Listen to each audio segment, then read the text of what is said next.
آج we had said کہ وی will talk about کہ جو دوائیاں اگر ہمیں دوا یوز کرنے کی ضرورت ہوتی ہے، میڈیسنز یوز کرتے ہیں، تو اس کے پرنسپلس کیا ہیں اور کس طریقے سے اس کے بارے میں سوچنے کی ضرورت ہے، اور کس وقت ضرورت ہوتی ہے ان کی، اور واٹ آر دی آپشنز، ہمارے پاس آپشنز اویلیبل کیا ہیں with regards to ADHD medications. اور آج کے ایپیسوڈ میں ہم صرف اسٹیمولنٹ میڈیکیشنز کی بات کریں گے، اور اگلے میں آپ کو آپشنز بتاؤں گی کہ اگر نان اسٹیمولنٹس یوز ہوتے ہیں تو وہ کیا ہیں اور ان کی آپشنز کیا ہیں. ہیلو اینڈ السلام علیکم. آپ کے ساتھ حاضر with I think it's the 56 اور دا 57th ایپیسوڈ آف بس 5 منٹ. ہم نے لاسٹ ٹائم بات کی تھی کہ ADHD کی ٹریٹمنٹ یا مینجمنٹ کے بارے میں، اور پچھلی دفعہ ہم نے کور کیا تھا کہ جو سائیکو سوشل انٹرونشنز ہوتے ہیں، جیسے لائف اسٹائل چینجز یا انوائرمنٹ میں کیا چینج کر سکتے ہیں یا سائیکولوجیکلی کیا کرتے ہیں، تو وہ ADHD کے حوالے سے کیا ہوتے ہیں. اور آج وی ہیڈ سیڈ کہ وی ول ٹاک اباؤٹ کہ جو دوائیاں اگر ہمیں دوا یوز کرنے کی ضرورت ہوتی ہے، میڈیسنز یوز کرتے ہیں، تو اس کے پرنسپلس کیا ہیں اور کس طریقے سے اس کے بارے میں سوچنے کی ضرورت ہے، اور کس وقت ضرورت ہوتی ہے ان کی، اور واٹ آر دی آپشنز، ہمارے پاس آپشنز اویلیبل کیا ہیں with regards to ADHD medications.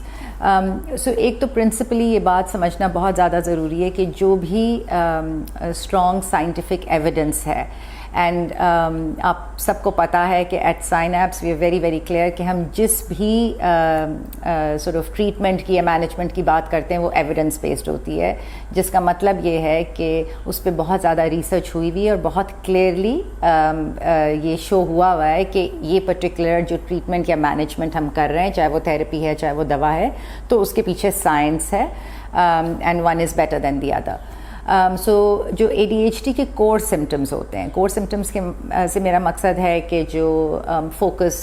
کی ایشوز، ریگولیشن کے ایشوز ہوتے ہیں، ایموشنل ریگولیشن کے ایشوز ہوتے ہیں، امپلسیوٹی ہوتی ہے، ہائپر ایکٹیویٹی ہوتی ہے، اور جو بھی اس کے ADHD ریلیٹڈ جو کنسرنس ہوتے ہیں، اس کے لیے ایویڈنس بہت کلیئر ہے کہ میڈیسن سے جو مینجمنٹ ہوتی ہے وہ کسی بھی تھراپیوٹک انٹرونشن یا انوائرمنٹل انٹرونشن سے سپیریئر ہے. جو ADHD کے حوالے سے جو دوسرے مسئلے مسائل ہوتے ہیں، جیسے کانفیڈنس لوز ہو رہا ہے، یا آپ کو انزائٹی ہو رہی ہے، آپ اسٹریس میں زیادہ آ رہے ہیں، آپ اوور ویلم فیل کر رہے ہیں، اس کے لیے therapy is a better option. لیکن جو کور سمٹمز ہیں اس کے لیے medication management is a far superior treatment to psychological یا سوشل انٹرونشنز. دوائیاں جو استعمال ہوتی ہیں وہ ایز آئی سیڈ اگین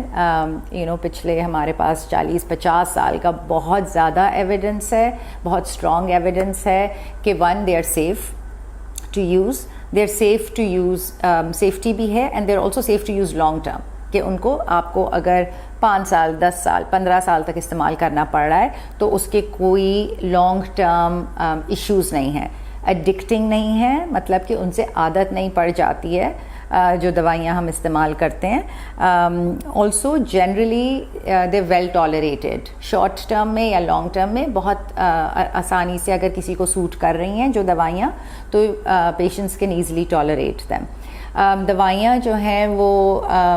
2 بڑے میجر کلاسز ہوتے ہیں، stimulant medications and non stimulant medications. اور آج کے ایپیسوڈ میں ہم صرف اسٹیمولنٹ میڈیکیشنز کی بات کریں گے، اور اگلے میں آپ کو آپشنز بتاؤں گی کہ اگر نان اسٹیمولنٹس یوز ہوتے ہیں تو وہ کیا ہیں اور ان کی آپشنز کیا ہیں. اسٹیمولنٹ میڈیکیشنز جو ہیں وہ فرسٹ اسٹینڈرڈ آف کیئر ہیں، سب سے پہلے وہ ٹرائی کی جاتی ہیں اگر ADHD ہے، اسپیشلی اگر صرف ADHD ہے، اس کے ساتھ کوئی اور دوسری بیماری نہیں ہے. These include methylphenidates and extra amphetamines. آپ نے سنا ہوگا ریٹلن کا بہت ذکر. Ritalin is the most common methylphenidate that is used, اور پاکستان میں فارچونیٹلی انفارچونیٹلی صرف ریٹلن اویلیبل ہے، اور وہ بھی صرف شارٹ ایکٹنگ، وچ مینس کہ وہ صرف 4 گھنٹے تک اس کا اثر رہتا ہے، پھر وہ سسٹم سے نکل جاتی ہے. بیسکلی ہوتا یہ ہے کہ 4 گھنٹے کے لیے آپ کے جو بھی پیشنٹ ہیں، ویدر اٹس یور چائلڈ اور whether it's you, your focus gets better, your mood regulation gets better, impulsivity تھوڑی سی بہتر ہو جاتی ہے، جو کانسٹنٹ برین میں نوائز ہوتی ہے وہ کوائٹ ڈاؤن ہو جاتی ہے، اینڈ دین 4 گھنٹے کے بعد وہ آپ کے سسٹم سے نکل جاتی ہے. اگر تو پورے دن کی ہمیں کوریج چاہیے تو پھر اس دوا کو دن میں 2 دفعہ دینا پڑتا ہے. اینڈ یوزلی ہم چونکہ it improves your focus and concentration, ہم صبح ناشتے کے بعد دیتے ہیں اور دوپہر کو ہم دوپہر کے کھانے کے بعد دیتے ہیں. 2 چیزیں جو تھوڑی سی جن کا احتیاط رکھنے کی ضرورت ہوتی ہے کہ ایک تو because it's a stimulant medication کہ it improves the brain focus and concentrate, تھوڑا بہت اٹس لائک ٹیکنگ چائے یا کافی, تو اس کو آپ جتنا زیادہ دن میں دیر سے لیں گے اتنا زیادہ وہ آپ کی رات کی نیند خراب کر سکتی ہے, بچے کی رات کی نیند خراب کر سکتی ہے. اس لیے کوشش کر کے جو سیکنڈ ڈوز ہوتی ہے وہ 4 بجے کے بعد نہیں لینی چاہیے. دوسرا ایک چیز جو پیرنٹس کو بہت زیادہ کنسرن ہوتا ہے جب وہ چیک بھی دیکھتے ہیں, اس کے سائیڈ افیکٹس وغیرہ پڑھتے ہیں, کہ اس سے 1-8 گھنٹے تک ایپیٹائٹ کم ہوتی ہے, بھوک تھوڑی سی کم ہوتی ہے. اسی لیے ہم ناشتے کے بعد دیتے ہیں تاکہ اگر بھوک کم بھی ہو اس کے بعد تو 1-2 گھنٹے میں وہ بہتر ہو جاتا ہے, اور دوسری لنچ کے بعد دیتے ہیں, so that we give it around meals. Those are basically the big 2 things that we need to generally think about when we are using stimulant medications. Again اس کو لانگ ٹرم یوز آرام سے کر سکتے ہیں, کوئی سائڈ افیکٹس نہیں ہوتے, it's tolerable as well. But again اگر if your child is suffering from ADHD or if you are suffering from ADHD, I would highly recommend کہ آپ اپنے ڈاکٹر سے, اپنے پیڈیٹریشین سے, اپنے چائلڈ